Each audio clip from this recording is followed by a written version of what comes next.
Welcome to another episode from the Veterinary Medicine Digest. Today, we're delving into a crucial topic in equine health, myopathies or muscle diseases in horses.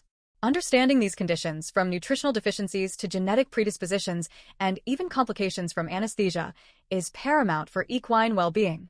We'll explore how these issues arise, how they are diagnosed, and most importantly, how they can be prevented and managed effectively. Thank you for joining us. Indeed, muscle diseases in horses can range from subtle issues impacting performance to severe, life-threatening conditions. Our focus today will be on several key areas, starting with the foundational role of essential nutrients like vitamin E and selenium. Nutritional deficiencies of these vital elements are surprisingly common and can lead to significant neuromuscular problems in horses. For instance, a lack of vitamin E is frequently observed in horses that do not consume green pasture or receive adequate supplementation, which is a common management factor. Similarly, selenium deficiency often arises in horses residing in regions where the soil, and consequently the forage, naturally lacks this trace mineral, or if its uptake by vegetation is impeded, especially if they're not provided with additional directed supplementation. It is critical to recognize that both vitamin E and selenium deficiencies can result in very severe clinical signs that are often challenging to completely resolve, making prevention an absolute priority in equine nutritional management. These nutrients are distinct in their effects, and their status should always be assessed and managed independently, even though they interact as antioxidants. So, understanding the specific factors of management that lead to these deficiencies is the first step in protecting our equine companions. That's right, and let's elaborate on vitamin E first. Sustained deficiency of vitamin E can lead to a range of neuromuscular diseases. These include serious conditions such as equine motor neuron disease, equine neuroaxonal dystrophy, or equine degenerative myeloencephalopathy, and a specific condition known as vitamin E-responsive myopathy. These conditions primarily target the neuromuscular tissues throughout the horse's body. While some historical associations have linked vitamin E deficiency to white muscle disease, it is important to note that the primary cause of this condition, also known as nutritional myodegeneration, is actually a deficiency in selenium. When assessing myopathies that might be related to vitamin E deficiency, a muscle biopsy can be a helpful diagnostic tool, as some horses have shown mitochondrial alterations in muscle tissue, though a direct association couldn't always be concluded without age-matched controls. Furthermore, evidence of historical vitamin E deficiency can sometimes be identified through retinal lipofuscin deposits, which also appear to be age-dependent. For diagnosis, whole-body deficiency is typically assessed by measuring serum concentrations, with normal equine serum concentrations generally considered to be greater than 2 milligrams per milliliter. However, based on studies involving horses maintained on pasture, it is recommended to aim for target serum vitamin E concentrations between 3 and 6 milligrams per milliliter for optimal health. When it comes to supplementation, the type and formulation of vitamin E are critical considerations. Natural vitamin E, specifically the RR or alpha-tocopherol form, is significantly more bioavailable to horses than its synthetic counterpart. This natural form is available in two main ways. As an esterified form, alpha-tocopherol acetate, which is often found in powders or pellets and offers a longer shelf life, or as a water-dispersible liquid formulation that provides higher biopotency and leads to a more rapid rise in serum vitamin E concentrations. For horses without signs of neuromuscular disease, but who are deficient, and if the water-dispersible formulations are cost-prohibitive, starting supplementation with 5,000 international units per day of pelleted or powdered natural alpha-tocopherol acetate can be an alternative. It is absolutely essential to measure and monitor serum vitamin E concentrations and adjust the dose in response to how the horse's levels change with supplementation, as the absorption and metabolism of vitamin E can vary between healthy horses and those with deficiency-associated diseases. That's a comprehensive overview of vitamin E, and it highlights just how crucial precise management is. Moving on to selenium, its deficiency presents a distinct set of challenges and clinical manifestations. As we mentioned, selenium deficiency is common in horses consuming forage from regions with low soil selenium content or where vegetation uptake is impaired, regardless of whether the forage is dried or green. Sustained deficiency of selenium commonly leads to non-exertional rhabdomyolysis and/or muscle atrophy.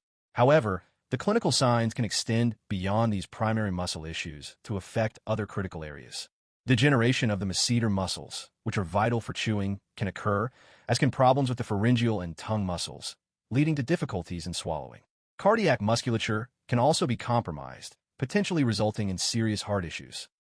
Furthermore, selenium deficiency can severely impact the developing fetus, with clinical signs often seen in foals, ranging from subclinical issues to severe rhabdomyolysis, sometimes referred to as nutritional myodegeneration or white muscle disease.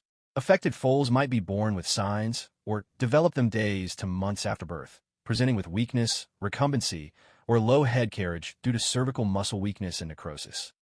Severe cases can lead to visible myoglobinuria, indicating significant muscle breakdown, which can subsequently cause renal damage.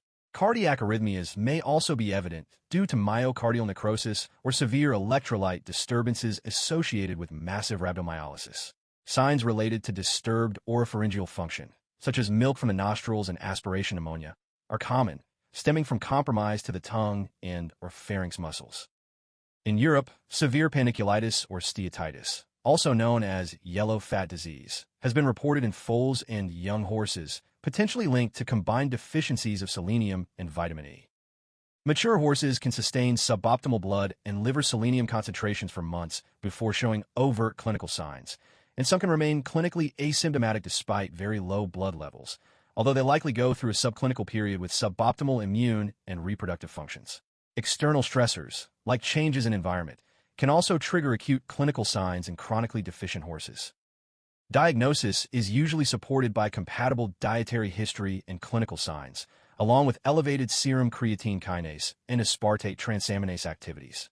The preferred methodology for confirming suboptimal selenium status is measuring whole blood selenium concentration, which offers greater reliability and accuracy in differentiating deficient from adequate status, although serum or plasma selenium reflects recent supplementation status. Prevention is achieved through an optimal nutritional program that includes directed feeding of minimum daily requirements, as selenium-containing salt blocks are highly unreliable. All contributions of selenium to the ration must be considered to avoid potential toxicity, which can manifest as hoof and hair coat abnormalities. That's a critical distinction to make, emphasizing the severity and breadth of selenium deficiency. Now, let's broaden our discussion to a more general term we've touched upon, non-exertional rhabdomyolysis. This condition literally means the dissolution of striated muscle, and clinically, it is defined by a significant increase in serum creatine kinase and aspartate transaminase activities.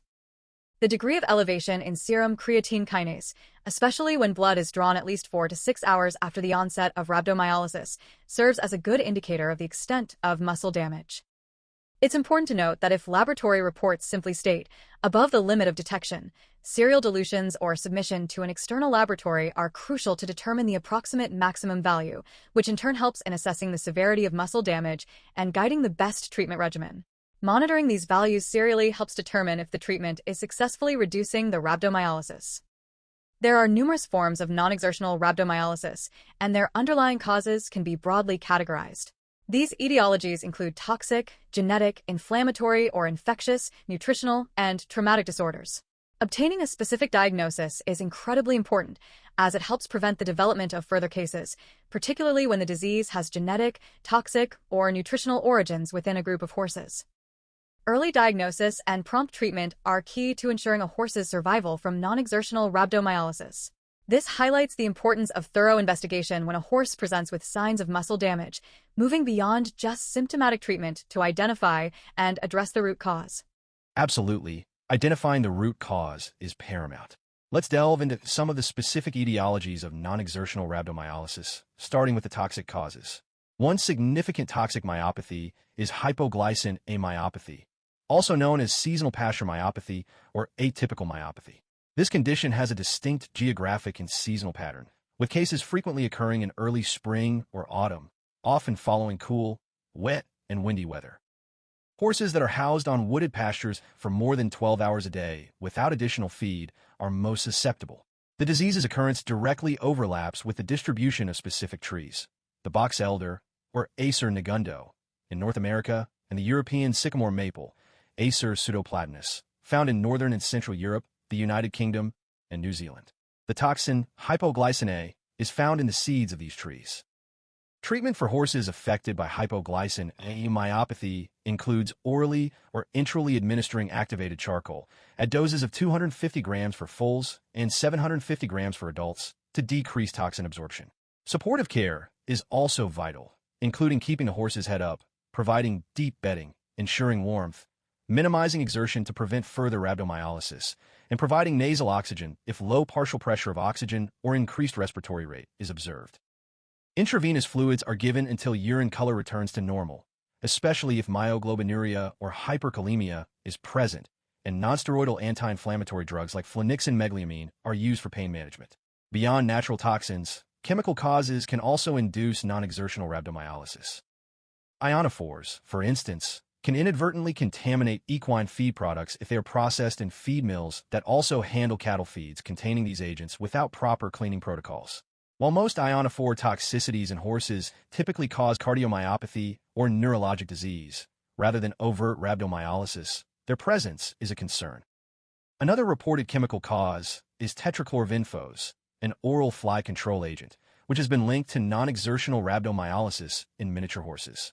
Affected horses exhibited lethargy, dysphagia, fasciculations, tachypnea, and tachycardia, with evidence of chronic myonecrosis in various muscle groups, including the masseters, tongue, neck, respiratory, and postural muscles, and occasionally the cardiac muscle. This myonecrosis was attributed to acetylcholine accumulation at muscarinic and nicotinic sites, leading to oxidant stress. Interestingly, a low selenium status may contribute to the susceptibility of horses to this particular toxicosis. That's a critical point about careful feed management.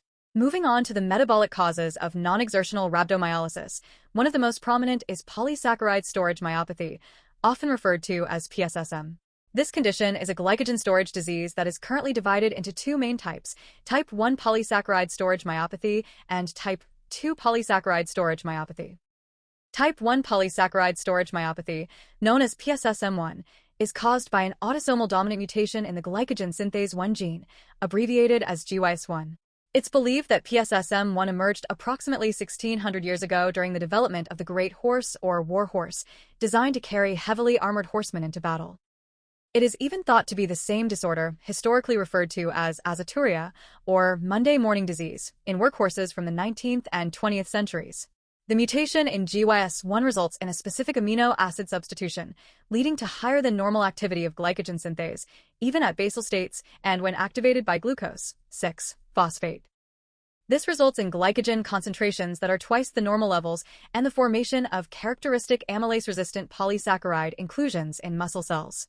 While abnormal polysaccharide is an indicator, it's important to note that it doesn't appear to be the direct cause of rhabdomyolysis, as foals and yearlings with the GYS1 mutation can have rhabdomyolysis without abnormal polysaccharide in their skeletal muscle. The clinical presentation of type 1 polysaccharide storage myopathy can vary widely, from being completely asymptomatic to causing significant muscle soreness, exertional rhabdomyolysis, gait abnormalities, severe weakness, and even recumbency. There's no evidence of impaired myocardial function in horses with PSSM1. Horses typically show signs around an average age of 5 years, though this can range from 1 to 14 years. Affected horses may have elevated serum creatine kinase and aspartate transaminase activities, and in severe cases, myoglobinuria can occur. Acutely, owners may observe signs such as tucking up of the abdomen, flank fasciculations, muscle stiffness, sweating, reluctance to move forward, and firm muscle contractures that last for more than 2 hours. Some horses may even paw and roll, mimicking colic, or become recumbent. The hindquarters are most frequently affected, but muscles in the back, abdomen, and forelimbs can also be involved. A gradual and pronounced top-line muscle atrophy can develop in horses that are homozygous for the mutation. In draft horses, the average age of diagnosis for PSSM is around 8 years. Draft horses that are homozygous for the GYS1 mutation tend to have higher serum muscle enzyme activities compared to healthy or heterozygous draft horses. Severe rhabdomyolysis and myoglobinuria can occur in draft horses fed high-grain diets, those exercised irregularly with little turnout, or those undergoing general anesthesia. In fact, rhabdomyolysis can be so severe that it leads to recumbency and even death. About 40% of owners report a pattern of clinical signs associated with spring or wet summer, which some attribute to the quality of available grass.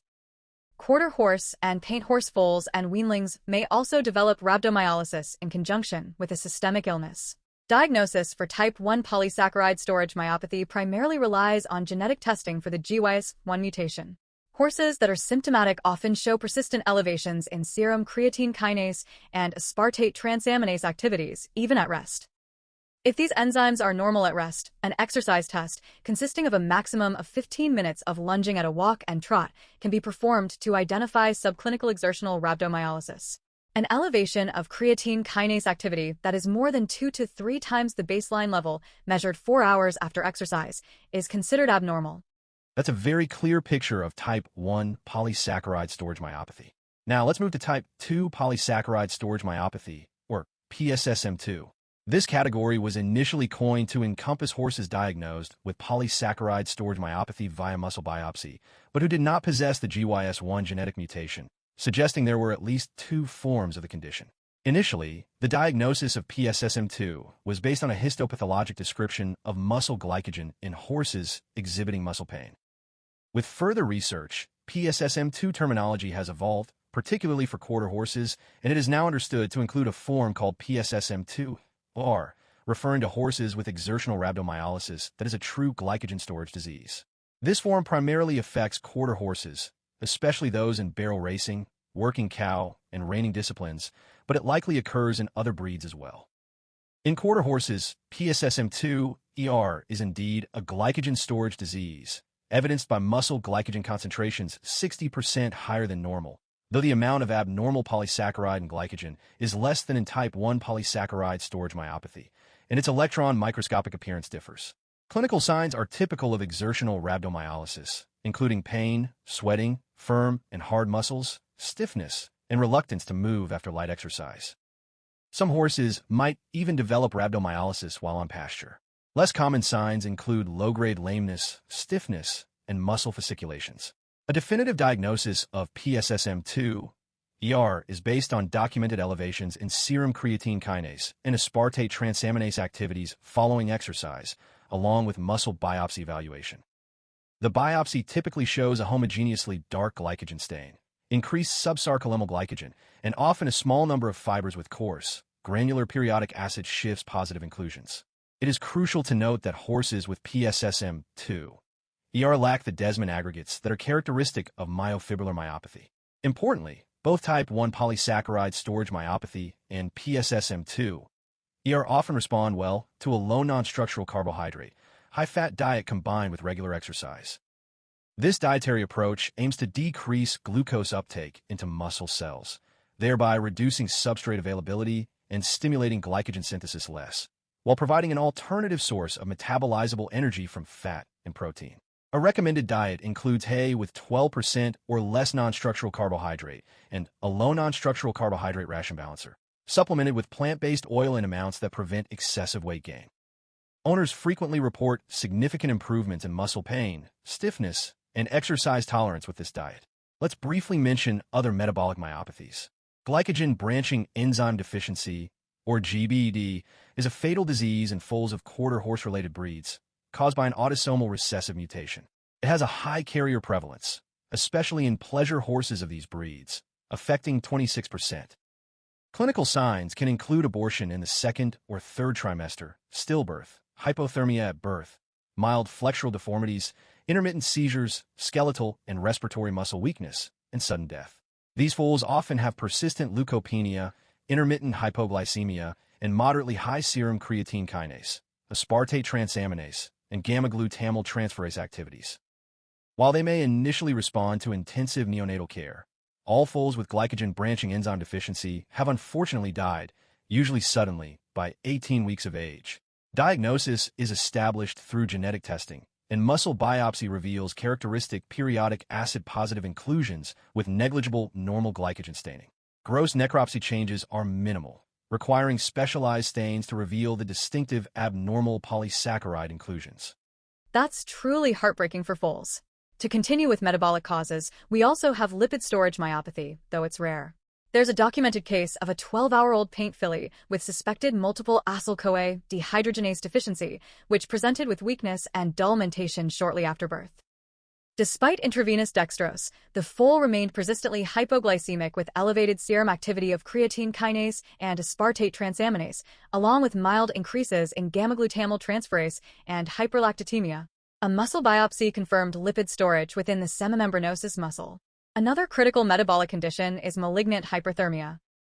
Quarter horses with a mutation in the ryanodine receptor 1 gene that causes malignant hyperthermia can develop clinical signs of both non-exertional and exertional rhabdomyolysis. Episodes of rhabdomyolysis in these horses are often severe, accompanied by dangerously elevated rectal temperatures, and can tragically culminate in sudden death. A definitive diagnosis for malignant hyperthermia is established through genetic testing. Treatment involves administering dantrolene, typically at 2 milligrams per kilogram 3 times a day, until serum creatine kinase levels steadily decline. Dantrolene works by slowing the release of calcium through the skeletal muscle ryanodine receptor. If severe hyperthermia is present, immediate attempts to cool the animal with alcohol or cold water baths are indicated. Beyond these metabolic conditions, inflammatory causes can also lead to non-exertional rhabdomyolysis. One severe form is infarctive hemorrhagic purpura, which carries a high fatality rate. In this condition, infarctions, or areas of tissue death due to lack of blood supply, typically occur in skeletal muscles that are compressed during recumbency, but they can progress to involve multiple organs, including mucous membranes and the gastrointestinal tract. The deposition of complement near immune complexes in vessel walls can lead to cell membrane destruction, cell death, and vascular occlusion.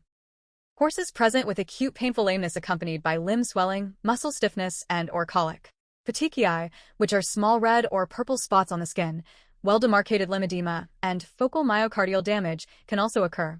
Successful treatment for infarctive hemorrhagic purpura requires wound fenestration and aggressive surgical debridement over the entire affected area. Additional treatment includes high doses of intravenous potassium penicillin, usually every 2 to 4 hours until the animal is stable, followed by or combined with oral metronidazole, along with supportive fluid therapy and nonsteroidal anti-inflammatory drugs.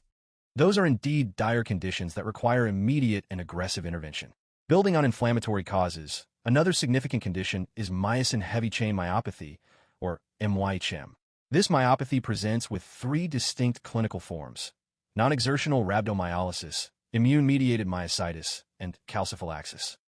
It is particularly prevalent in horses with quarter horse-related bloodlines, including American paints, Appaloosas, and their crosses, with the highest frequency observed in reining and working cow horses.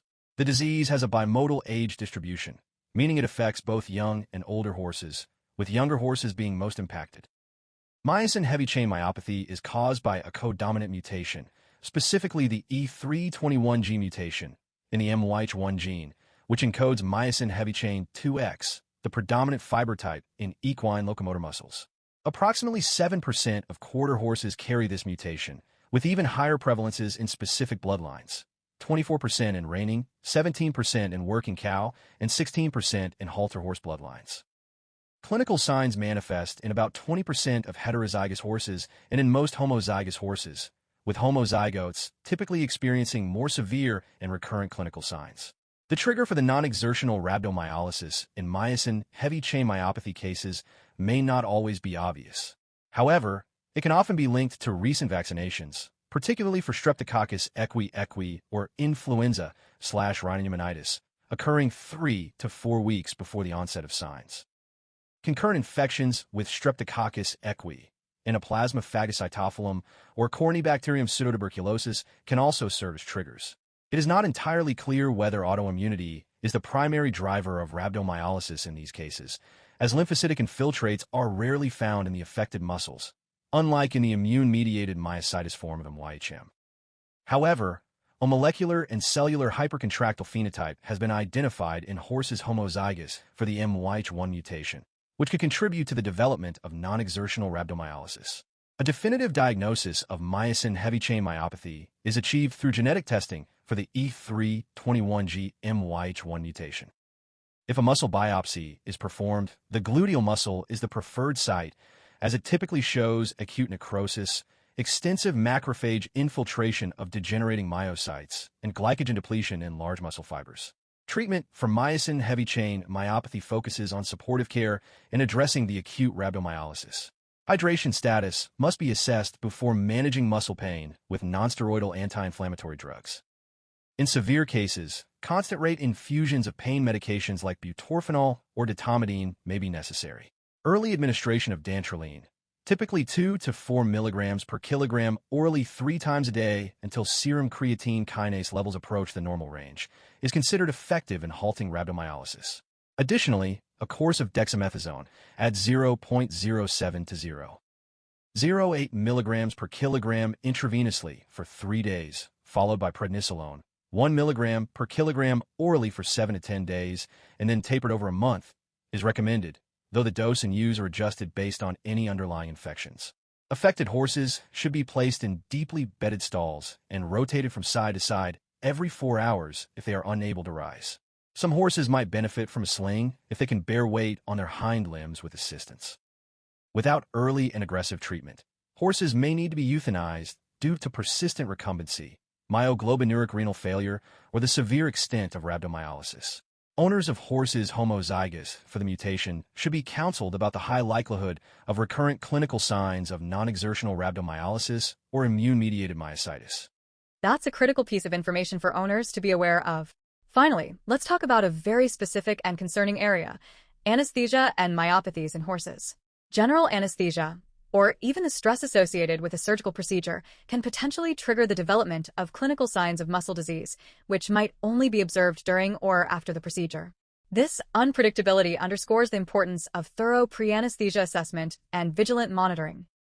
Equine anesthetic-associated myopathy, or EAM, is a prevalent and significant skeletal muscle complication linked to general anesthesia. It can affect even seemingly healthy horses, despite the best care. Factors such as inadequate padding, improper limb positioning, prolonged anesthesia and/or recovery periods, insufficient blood pressure management, and hypoxemia are all known predisposing factors for muscle injury during anesthetic events. Large body mass is also a relevant risk factor, with approximately 6% of draft horses developing neuromuscular complications under general anesthesia. Equine anesthetic-associated myopathy shares striking similarities with crush syndrome in humans, where prolonged, continuous pressure on a limb during recumbency leads to sustained pressure ischemia and hypoxia. This process depletes muscle cells of necessary substrates, reduces pH, and disrupts ion channel functionality, leading to calcium accumulation and cellular damage. Intracompartmental pressure, the pressure within muscle facial planes, can increase significantly in dependent muscles during prolonged recumbency under anesthesia. Studies have shown that pressures exceeding 30 millimeters of mercury increase the risk of muscle damage due to reduced blood flow, and such pressures are consistently observed in dependent limbs of anesthetized horses. The reduction of muscle perfusion is a known consequence of general anesthesia in horses, with dependent limbs typically more affected. Abnormal positioning or angles of upper limbs that impede blood flow can also result in equine anesthetic-associated myopathy. This reduced perfusion leads to decreased cellular pH in the muscle, disrupting cellular homeostasis, and subsequent reperfusion can exacerbate damage by producing oxygen-free radicals, inflammation, and edema. Many studies highlight the association of equine anesthetic-associated myopathy with hypotension, leading to suggestions that mean arterial pressure should be maintained at or above 70 millimeters of mercury to reduce clinical severity. Clinically, equine anesthetic-associated myopathy presents depending on the affected musculature. Horses in lateral recumbency often show issues in the dependent quadriceps, triceps, and masseter muscles, while those in dorsal recumbency commonly develop damage to the gluteal and longissimus dorsi muscles. Prevention is paramount and involves proper limb and body positioning, adequate padding, minimizing anesthesia duration, and effective blood pressure management. Thick, soft padding is essential to distribute body weight, reducing localized pressure. Gently pulling the dependent thoracic limb forward in lateral recumbency helps alleviate pressure on the triceps muscle and nerve. For high-risk horses, dantrolene can be used as a preventive measure prior to anesthesia, although it can have adverse effects like decreased cardiac output and hyperkalemia, necessitating careful monitoring of serum potassium. Related to anesthesia is hyperkalemic periodic paralysis, or HYPP. This is a hereditary muscle disease initially described in quarter horses due to a specific ancestor carrying the trait, but other breeds like American paint horses, Palominos, and Appaloosas are also susceptible. Clinical episodes typically manifest in the first few years of a horse's life and are often triggered by their first episode of general anesthesia, with the recovery phase being a common time for signs to emerge. Nonspecific signs like prolonged anesthesia recovery and unsuccessful attempts to stand can be observed. However, severe indicators such as fasciculation, rigidity, sweating, tachycardia, hypertension, hypercapnia, and cardiac arrhythmias may occur, sometimes confused with signs of malignant hyperthermia. Arrhythmias from hyperkalemia require immediate intervention. For predisposed horses, Genetic testing for the causative mutation can be performed. For suspected or confirmed cases, careful planning prior to elective anesthesia is crucial. Horses should be placed on a low-potassium diet and given a potassium-wasting diuretic like acetazolamide for at least 1 week before the anesthetic event. Monitoring blood gases during anesthesia is vital for assessing ventilation status, plasma potassium concentration, and acid-base balance. Due to clinical similarities, suspected horses should be tested for both malignant hyperthermia and hyperkalemic periodic paralysis mutations. If a previous malignant hyperthermia episode occurred, trigger agents should be avoided for subsequent anesthesias. Total intravenous anesthesia can be a suitable alternative. While there's no direct evidence for dantrolene as a preventative for malignant hyperthermia in horses, it's highly effective in other species and appears to reduce muscle damage in horses with exertional rhabdomyolysis or induced hypotension during anesthesia. Overall, recognizing and addressing these acquired and genetic muscle disorders is critical for patient safety and improved outcomes during equine anesthesia. Thank you for listening to the Veterinary Medicine Digest. If you're enjoying this, remember to like, share, and subscribe as proceeds from this channel go directly to providing vital veterinary care for animals in need. Even a small amount can transform an animal's life and ease an owner's burden. The titles for the reference papers are in the video description.